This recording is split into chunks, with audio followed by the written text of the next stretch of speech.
নমস্কার, বন্দনা লাইফস্টাইলে আপনাদের স্বাগত। আমি আজকে আবার একটি নতুন রেসিপি নিয়ে এসেছি। সেটি হলো হাঁসের মাংস রেসিপি। প্রথমে আমি দেখুন পেঁয়াজগুলো দিয়ে দিলাম, তারপরে রসুন, তারপরে লঙ্কা কেটে রেখেছি, লঙ্কাটা দিলাম, তারপরে দিলাম আদা, জিরে আর শুকনো লঙ্কা বাটা। এরপরে দেব লবণ, হলুদ আর একটু তেল, কারণ হাঁসের মাংসতে অনেক তেল হয়ে যায়, তাই আমি অল্প একটু তেল দেব। তেল দেওয়া হয়ে গেলে মাংসটা একটু ম্যারিনেট করে নেব।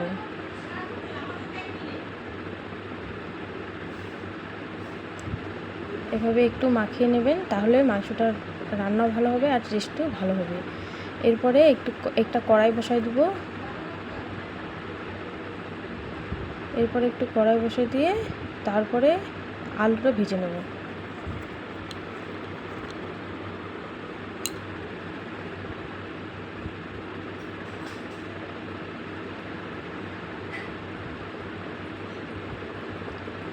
আলুটা দিয়ে দিলাম,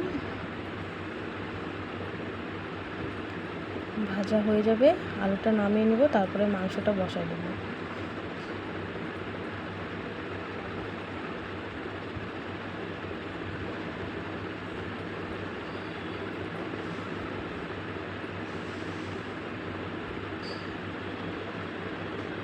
আলুটা নামিয়ে নেব।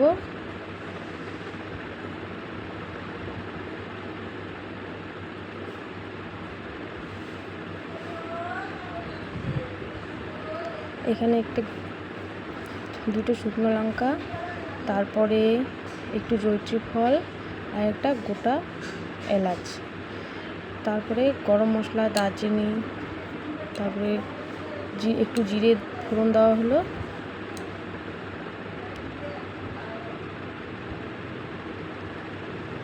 এটা ভালো করে হয়ে গেলে তারপর মাংসটা আমি ঢেলে দেব।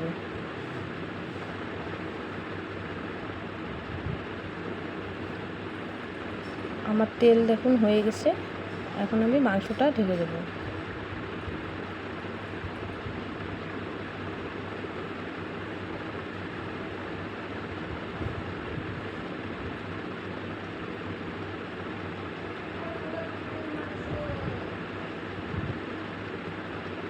এখানে সব কিছু দেওয়া আছে, আর কিছু দিতে হবে না, শুধু নামানোর আগে একটু গরম মশলা দিয়ে দেবো, তাহলেই হয়ে যাবে। একটু নাড়াচাড়া করে নেব, চারপাশে নাড়াচাড়া ভালো করে একটু ভাজাভাজি করে ঢেকে দেব।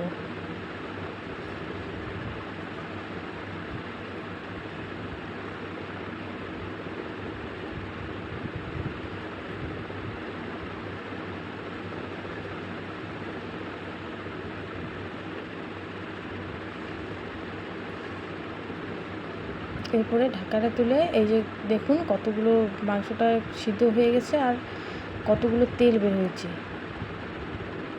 ব্যাস, এখন নাড়াচাড়া করব, নাড়াচাড়া করে আমি প্রেসারে 2টা সিটি দিয়ে নেব, তাহলেই আমার মাংস রেডি।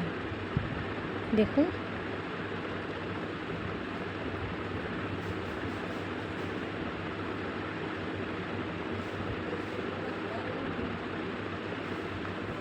এভাবে মাংসটা রান্না করে রুটি দিয়ে খাবেন বা ভাত দিয়ে খাবেন, ভালো লাগবে। আলুটা দেওয়া হলো, এখন আলু দিলাম,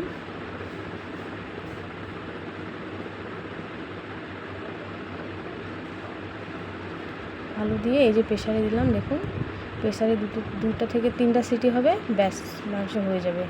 এই যে দেখুন মাংসটার কি কালার এসেছে, খুব সুন্দর হয়েছে মাংসটা, যেমন সিদ্ধ হয়েছে তেমন দেখতেও কালারটা খুব দারুণ হয়েছে। মাংস হয়ে গেছে, এদিকে রুটিও হয়ে গেছে, এখন খাওয়া। কেমন লাগলো বন্ধুরা সবাই জানাবেন, ভালো লাগলে লাইক, কমেন্ট, শেয়ার করে বলবেন কেমন হয়েছে রেসিপিটা। দেখা হবে পরের ভিডিওতে। নমস্কার।